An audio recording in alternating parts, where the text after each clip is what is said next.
ആയാലും ഇത്രയും ഒരു തള്ളൽ എല്ലാവരും തള്ളുണ്ട്. അപ്പം ഞാനും ഒരു തള്ളൽ കുറയ്ക്കണില്ല. അപ്പോൾ എതിരെ വരുന്ന വായുവിനെ ചിറക് വെച്ചിട്ട് രണ്ടായി തിരിക്കുകയും അടിവശത്തുള്ളതിനെ ലിഫ്റ്റ് എന്നും മുകൾ വശത്തുള്ളതിനെ ത്രസ്റ്റ് എന്നാണ് പറയുന്നത്. അപ്പോൾ ഈ അടിവശം എപ്പോഴും പരന്നിട്ടായിരിക്കുക, ചിറകിൻ്റെ മുകൾ വശം റൗണ്ട് ആകൃതിയിലും. അതിൽ ഫ്ലാപ്പുകളുണ്ട് ഈ ഇതിനകത്ത്. ഈ ഫ്ലാപ്പുകൾ പല ഷേപ്പുകളിലാക്കിയിട്ടാണ് ത്രസ്റ്റ് കൂടുന്നതും ത്രസ്റ്റ് കുറയ്ക്കുന്നതും. ഈ ത്രസ്റ്റ് കൂടുന്നതിനനുസരിച്ച് ലിഫ്റ്റിനുള്ള സാധ്യതകളും കൂടെ. അതാണ് വിമാനത്തിൻ്റെ അടിസ്ഥാന സ്വത്തം. അപ്പം ത്രസ്റ്റ് കൂട്ടാൻ വേണ്ടിയാണ് ഈ ഫ്ലാപ്പുകൾ അവരെ നീട്ടുകയും കുറയ്ക്കുകയും ചെയ്യുന്നത്. അപ്പോൾ വിമാനം ടേക്ക് ഓഫ് ചെയ്യുമ്പോൾ ഈ ത്രസ്റ്റ് കൂടുതൽ കിട്ടാൻ വേണ്ടിയിട്ട് അവർ ഫ്ലാപ്പുകൾ വലിപ്പം വെപ്പിക്കാറുണ്ട്. വലിപ്പം വയ്ക്കുമ്പോൾ താഴെ ലിഫ്റ്റ് വായുവിൻ്റെ ഒരു തള്ളൽ ഉണ്ടാകും. അങ്ങനെയാണ് വിമാനം. ഇതാണ് ഫ്ലാപ്പുകൾ ഉയർത്തിയാലും കുറച്ചാലും ചിറകിലുണ്ടാകുന്ന എയറിൻ്റെ വ്യത്യാസങ്ങൾ. ഇങ്ങനെ കൂട്ടുകയും കുറയ്ക്കുകയും ചെയ്യുന്നതോട് കൂടിയിട്ട് ത്രസ്റ്റ് കൂടുകയും കുറയുകയാണ് ചെയ്യുന്നത്. ഇതാണ് വിമാനത്തിൻ്റെ ചിറകിലെ ഫ്ലാപ്പുകളും പിൻവശത്തെ ഫ്ലാപ്പുകളും. പിൻവശത്തെ ഫ്ലാപ്പുകൾ കൺട്രോൾ ചെയ്യുന്നതനുസരിച്ച് ലെഫ്റ്റിലേക്കും റൈറ്റിലേക്കും തിരിയും. അതുപോലെ സൈഡിലുള്ള ഫ്ലാപ്പുകളാക്കിയിട്ട് മേലേക്ക് ഉയരാനും താഴേക്ക് ഉയരാനും.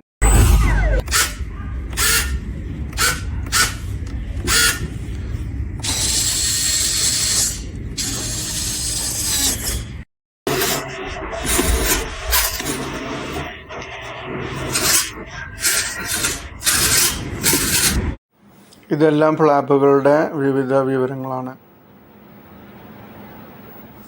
അപ്പോൾ മേലത്തെ വിങ്ങിൻ്റെ ഷേപ്പിനനുസരിച്ചാണ് താഴ്ന്നൊരു ലിഫ്റ്റ് സംവിധാനം കിട്ടുന്നത്.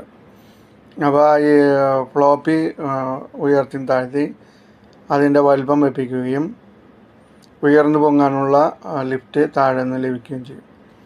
ഇങ്ങനെ ഉയർന്നു പൊങ്ങി ഏത് ഉയരമാണ് അച്ചീവ് ചെയ്യേണ്ടത് ആ ഉയരത്തിലെത്തി കഴിഞ്ഞാൽ ഫ്ലാപ്പ് നേരെയാക്കുകയാണ് ചെയ്യുക. നേരെയാക്കി കഴിഞ്ഞാൽ നേരെ പോവും. എത്ര അതിൻ്റെ ഫ്യൂവൽ കൺസഷൻ കുറയുന്നതിന് വേണ്ടി അവർ നല്ല ഉയരത്തിലാണ്, അതായത് 35,000 അടി ഉയരത്തിലൊക്കെ ആയിരിക്കും പറക്കുന്നത്. അതിൻ്റെ താഴെ പറന്നു കഴിഞ്ഞാൽ വായുവിൻ്റെ ഘർഷണം കൂടുതലായി, കാരണം ഫ്യൂവൽ കൂടുതൽ ഉപയോഗിക്കേണ്ടി വരും എന്നുള്ളത് കൊണ്ടാണ് ഉയർന്ന അടിയിൽ ഇവർ പറക്കുന്നത്. എന്നാൽ 40,000 മുകളിൽ പകർന്നു കഴിഞ്ഞാൽ ഓക്സിജൻ കുറവുള്ളത് കൊണ്ട് പലരും 40,000 താഴെയായിട്ടാണ് പറന്നു പോകുന്നത്. പക്ഷേ ഇവിടെ 600 അടി മാത്രമാണ് ഉയർന്നു പൊങ്ങിയത്. 600 അടി പൊങ്ങുന്നതിന് മുമ്പ്, അതായത് 400 അടി ആവുമ്പോഴേക്കും മെയ്ഡേ സന്ദേശം അവിടേക്ക് വന്നിട്ടുണ്ട്. അതിനർത്ഥം 2 എഞ്ചിനും തകരാറിലായിരിക്കാം എന്നാണ് അനുമാനിക്കുന്നത്. അല്ലാതെ ഒരു ക്യാപ്റ്റനും ഒരു എഞ്ചിൻ വർക്കായാൽ പോലും ക്യാപ്റ്റന്മാർ അതെങ്ങനെയെങ്കിലും അഡ്ജസ്റ്റ് ചെയ്ത് താഴെ ലാൻഡ് ചെയ്യാനായിട്ട് ശ്രമിക്കും. പക്ഷേ 2 എഞ്ചിനും തകരാറിലാവുമ്പോഴാണ് അവർ മെയ്ഡേ സന്ദേശം അയക്കുന്നത്. അവർ മാക്സിമം ട്രൈ ചെയ്യും. പിന്നെ ചിലർ പറയുന്നത് കേൾക്കാം, ഈ അണ്ടർ ഗാരേജ്, അതായത് ലാൻഡിങ് ഗിയറും ഫ്ലാപ്പും ഗിയറും മാറിപ്പോയതായിരിക്കാം എന്നാണ്. പക്ഷേ ഈ ബോയിങ്ങിൻ്റെ ഒരു എൻജിൻ എന്ന് പറഞ്ഞു കഴിഞ്ഞാൽ 5 ആനകളെ ഉയർത്തു പൊക്കാവുന്ന ശക്തിയുള്ള എൻജിനാണ്. അപ്പോൾ അതിന് 2 എൻജിനുണ്ട്. അതായത് 10 ആനകളെ, വലിയ ആനകളെ പറപ്പിച്ച് കൊണ്ടുപോകാനുള്ള ശക്തി ബോയിങ്ങിൻ്റെ എൻജിനുണ്ട്. അപ്പോൾ ഇങ്ങനെ ശക്തിയുള്ള എൻജിനുള്ളത് ഒരു ലാൻഡിങ് ഗിയർ താഴ്ന്നു കിടന്നുകൊണ്ടോ അല്ലെങ്കിൽ ഫ്ലാപ്പ് മാറിയത് കൊണ്ടൊന്നും താഴെ വീഴുന്ന സംവിധാനത്തിലുള്ളതല്ല. ഇതിന് പുറമെ റാറ്റ് എന്ന് പറഞ്ഞുള്ളൊരു സംവിധാനം കൂടിയുണ്ട്. അത് 2 എഞ്ചിനും തകരാറിലായി കഴിഞ്ഞാൽ അപകടഘട്ടത്തിൽ ഓട്ടോമാറ്റിക്കായിട്ടും വരാം, മാനുവലായിട്ട് ഇടാവുന്ന ഒരു ചെറിയ ടർബൈനാണ് ഈ റാറ്റ് എന്ന് പറയുന്നത്. ഇത് പക്ഷേ 3000 അടിയൊക്കെ ഫ്ലൈറ്റ് 3000 അടിയൊക്കെ എത്തിയാലേ പ്രവർത്തന പ്രവർത്തിക്കാൻ തന്നെ പറ്റുള്ളൂ. അല്ലെങ്കിൽ അത് ഉപകാരമൊന്നുമില്ല. അതായത് 3000 അടി ആകുമ്പോൾ ഇങ്ങനെ ഗ്ലൈഡ് ചെയ്ത് മറ്റേ വിമാനത്താവളത്തിൽ തന്നെ ലാൻഡ് ചെയ്യാൻ പറ്റാവുന്നൊരു സംവിധാനം. പക്ഷേ 600 അടിയിലൊന്നും ഇത് പ്രവർത്തിപ്പിച്ച് ലാൻഡ് ചെയ്യാനൊന്നും പറ്റില്ല. വായുവിൻ്റെ ഘർഷണം അത്രയും മേലാണ്. 600 അടി 1000 അടിക്ക് താഴെയൊക്കെ വളരെ ഘർഷണമായിരിക്കും വായുവിന്. അതിലൊന്നും ചെറിയ ഈ ടർബൈൻ വെച്ചിട്ടൊന്നും ഇറക്കാനായിട്ട് സാധിക്കില്ല. അപ്പോൾ ഫ്ലാപ്പ് മാറിയാലും അതുപോലെ ലാൻഡിങ് ഗിയർ മറ്റേ ചക്രം മേലേക്ക് പൊന്തിച്ചില്ലെങ്കിലും ഇതൊന്നും താഴ്ത്തി പോയില്ല. എത്ര ഉയരത്തിലെത്തിയിട്ട് ആ ഉയരത്തിൽ പോകാനായിട്ട് സാധിക്കും. പിന്നെ ഇതിനെല്ലാം ഓരോന്നിനും തെറ്റായി ചെയ്യുന്നതിന് വാർണിംഗ് സിസ്റ്റം കൊടുക്കുന്ന, അലറാം സിസ്റ്റം കൊടുക്കുന്ന സംവിധാനം കോക്ക്പിറ്റിലുണ്ട്. അപ്പോൾ ആ പൈലറ്റുമാരിന്ന് തെറ്റൊന്നും പറ്റിയിട്ടുണ്ടാവില്ല.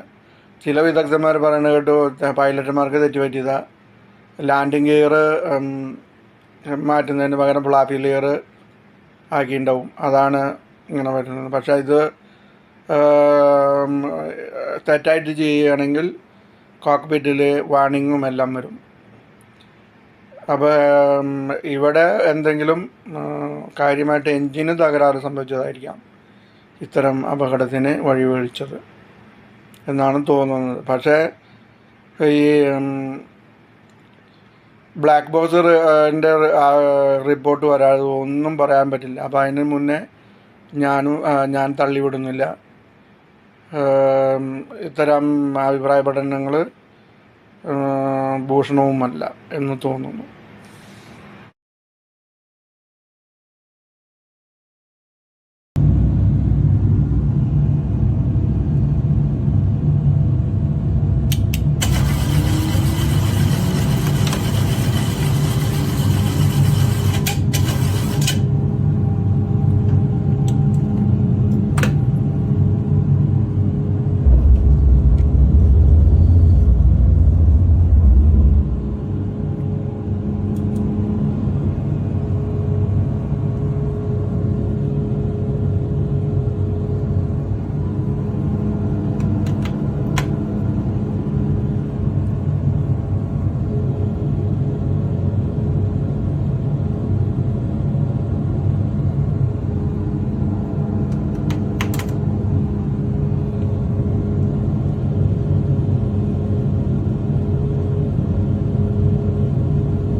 $2,500.